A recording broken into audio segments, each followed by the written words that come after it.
I woke up to the sound of scratching, not the usual rustle of squirrels on the roof or the wind nudging the pine branches. This was deliberate, sharp, close, like claws on wood. I sat up, still half asleep, rubbed my eyes, and glanced at the clock. 6:24 in the morning. Sunlight was just spilling through the treetops. I tossed the blanket aside and walked barefoot to the sliding door that leads to the back deck. The floor was cold under my feet, and the air carried that early spring crispness, the kind that tingles in your nose and makes your skin feel alive. There she was, a lynx, and not just any lynx. Her eyes locked on mine through the glass. Wide, calm, unblinking. In her mouth, gently held by the scruff of its neck, was a tiny lynx cub. Its legs dangled limp, its tail flicking lightly as it blinked against the light. My heart stopped. Last spring, I found her, bloodied and limping, down near the riverbed. She'd been caught in some illegal snare trap. Took me hours to get her calm enough to approach. Another 2 to cut her loose.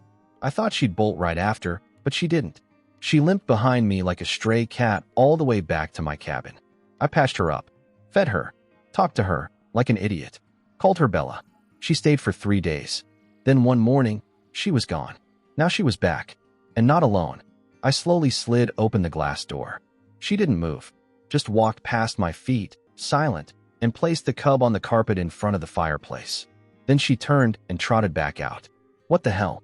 I stood there, stunned, watching the tiny fluffball wobble its head and look around the room like it just entered Disneyland. I knelt slowly, not wanting to scare it, and extended a cautious hand. It didn't flinch, just looked up with those impossibly big eyes and mewed, a soft, raspy sound that hit me harder than I expected. 5 minutes later, Bella returned. Another cub. Then again. 3 cubs. 3 little purring chaos units.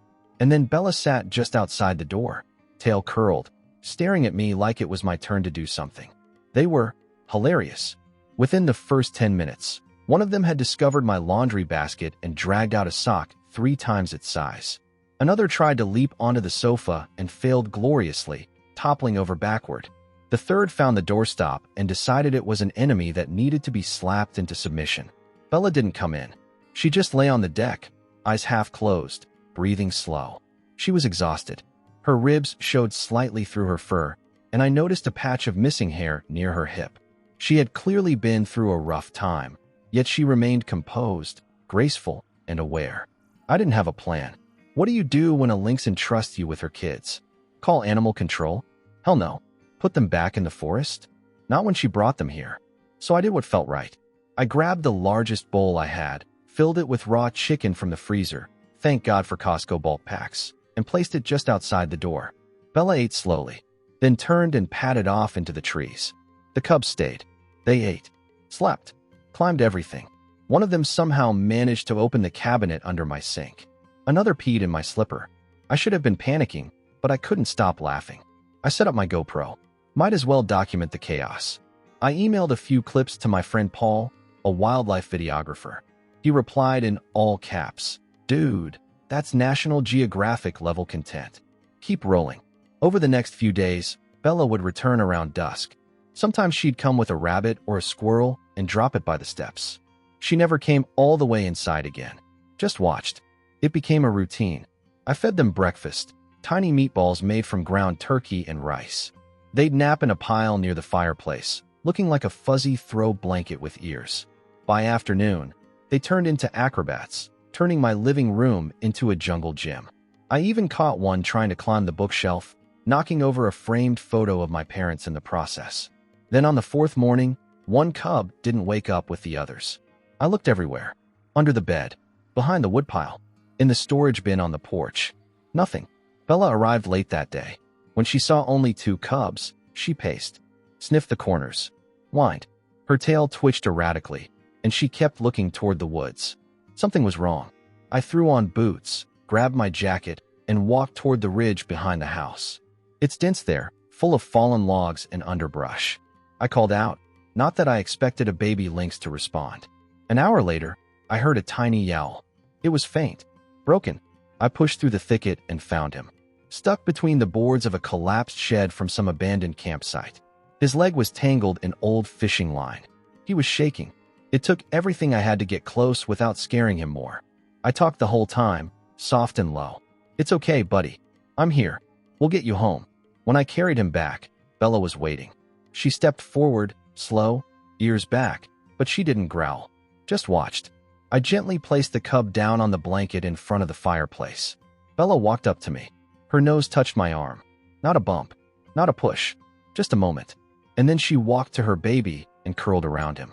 The next few days were a blur of fur, feathers, and baby lynx drama. They got bolder, climbed the curtains. One stole a banana off the kitchen counter. Another knocked over my laptop and somehow started a video call with my sister. She thought I adopted cats. She was furious I didn't tell her. I had to explain for 10 straight minutes that they were wild lynxes and would not be available for adoption or cuddling anytime soon. But then, a week later, Bella didn't return. I waited. One day, two.